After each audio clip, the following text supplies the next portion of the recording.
Hi, Bill Henshaw here again. A lot of folks call me the walking constitution.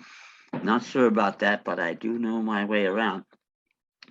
And this video is going to be a real blessing. I call it, goodbye to the administrative state. We've been in for 90 odd years, if not more. But the Supreme Court has, in recent opinions, along with the Fifth Circuit, is starting to shut that down, and for reasons that you want to be well aware of. So when we go into their trial courts, administrative tribunals, we can raise issues like this and get out from under quickly, which often happens anyway with the multiple unopposed constitutional issues I present anyway. And learn more about that, send me an email, unincourt@gmail.com. Now, this administrative BS, enough is enough here. And the court decided the case called Liu versus SEC, term before last, and took a big chunk out of it, and they're continuing to do it in different contexts as well. The Fifth Circuit, in a case called Jarkesy versus SEC, Securities and Exchanges, and again, really let them have it, and they should have, because these administrative tribunals, there's a lot of problems with them, not the least of which is there are no judicial courts anywhere in sight.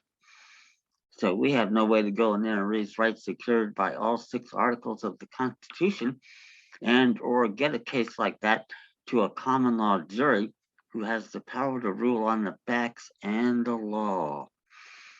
And this setting occurs every day. Whether, for example, the DMV is a biggie with the damn traffic courts. We can start out with that. And then the CPS courts, Child Protective Services, is another one. Regular courts are like that. The FTB and IRS administrative tribunals, they simply assume that you're a taxpayer, aka corporate entity created by the non-existent 14th War Amendment. And to get my modestly priced materials, you're going to learn that amendment doesn't exist now, and it never did. No factual foundation and legal basis for all its BS. It's time for it to stop, and we have a Supreme Court that has our backs, finally. What looks like a solid conservative majority there, 6-3 on a good day with Roberts, and it will survive, from the looks of it, the next presidential election. So we have windows here, where we can make claims against people that have violated our rights. And even the threat of filing a suit against them is likely to get the job done, because if the court has our back, and I'm not saying on all issues at this point, but they're going to have our backs on a lot of them. They can't have this come up because it's not your case, it's not my case. For example, unlawful detainer case applies to everyone from Portland, Maine to Portland, Oregon. That's how the system works. That's a lot of leverage, especially against corporate landlords who, as you will learn, don't even exist.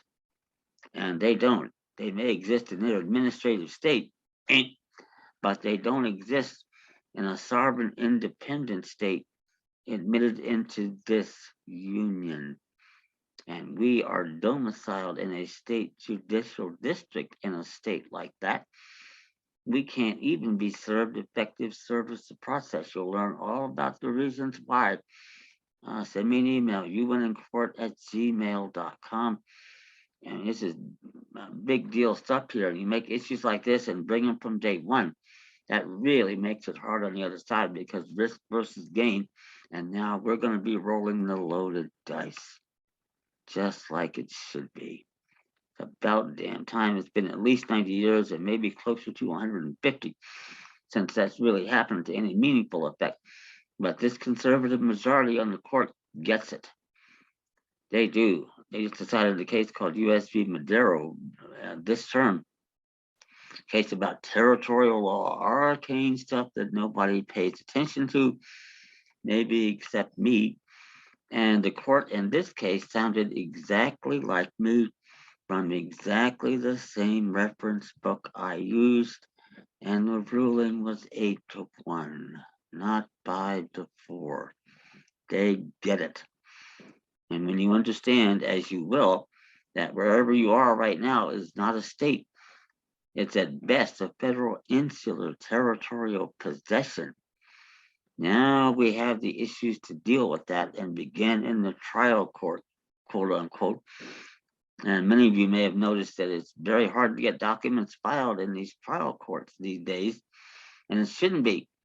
Direct dead bang quote from the U.S. Supreme Court, Collins against Virginia, 200-year-old case, that the Constitution gave each person a right to present his case to the court of the nation. No matter how small the claim, nor how little the interest the community in its outcome, the framers of our Constitution thought it important in the interest of justice to create a tribunal as superior to influence as possible in which that claim might be decided. That's the power we have. We created the whole thing. We own it. And that says it in no uncertain terms. And yet today, well, I've been through so much crap here, you can't believe it, with habeas corpus being denied sometimes by deputy clerks of court. I mean, it just never seems to stop. But the good news is, here and now, I think we can make a big strike here, and I hope to get across the Red Sea myself. If I don't, I'll leave a clear path so that you can follow, your children and your posterity can do it. It's there. You know, we have rights. The original system we had, and no one's saying it was perfect. You know, for the first 125 years, we became the most powerful nation on the face of the earth. You know, particularly economically, because of the free market system that we had, and the respect for human rights and dignity, which is no longer there. You know, like any other good democracy, ain't 3 wolves and 2 sheep voting on what's for dinner. There's no respect for human life. You elect them into office, and most of them are attorneys anyway, which makes it worse. And they couldn't care a rat's ass about your life, your liberty, your property, your children, none of it. That's what has to change, and we can make it happen. That's what's exciting. And here I am, I'm going to be 74 in a couple of months. Life is still ahead of me. That's how good it is, and that's the power we're supposed to have. So that you can learn. Send me an email, youwinnincourt@gmail.com, and we can work together and get a lot of complimentary things with that, by the way. You get updates on all my materials that you order for a year, complimentary phone consultations, as much TLC by email, you know, as the time and circumstances permit, and even a complimentary Zoom appearance at a contested hearing, and they can't have that happen. I'll blow the system right out if it does, with the real issues that they can't refute. And I never have seen a jury, and probably never will, and that's a big reason for it. But what it means is, if I don't see a jury, they're going to be getting the checkbooks out to pay us off. That's the only way to prevent that from happening. And that's how good this is. And Lord knows, I wish I would have learned 50 years ago in high school, especially outside of Washington, D.C. And the education was much better generally than it was on a local level with the Montgomery County Board of Education, not the state like it is now. But in this area, forget about it. Didn't learn a damn thing. All we learned about Andrew Johnson, our greatest president, is he was impeached. Didn't tell us why, didn't tell us the outcome, nothing.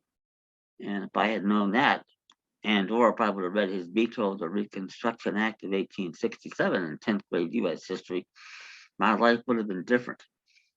You're going to get all this information and a lot more now that's going to change the way you do things too, and for the better. And they will be cognizable even in their administrative tribunals. You know, the Supreme Court and Fifth Circuit in particular have been helping us, you know, to get around things and make objections like this, you know, for very solid reasons. So that's the good news. I mean, you get in one of these courts and you know damn well you walk right in there and the first thing they think is we're incompetent. If that's true, how, for example, could we possibly be competent to have formed the criminal intent to commit the crime? Better yet, how is it that we magically seem to regain competence every 2 or 4 years on election day? and you realize for this reason and some others that you will learn, send me an email, youwinnincourt@gmail.com. There is no electorate and there are no elections. Where's the consent of the governed here? I'd love to see it. So that's it. I don't want to go on too long here, but remember to subscribe, like the videos, tell your friends, get the word out.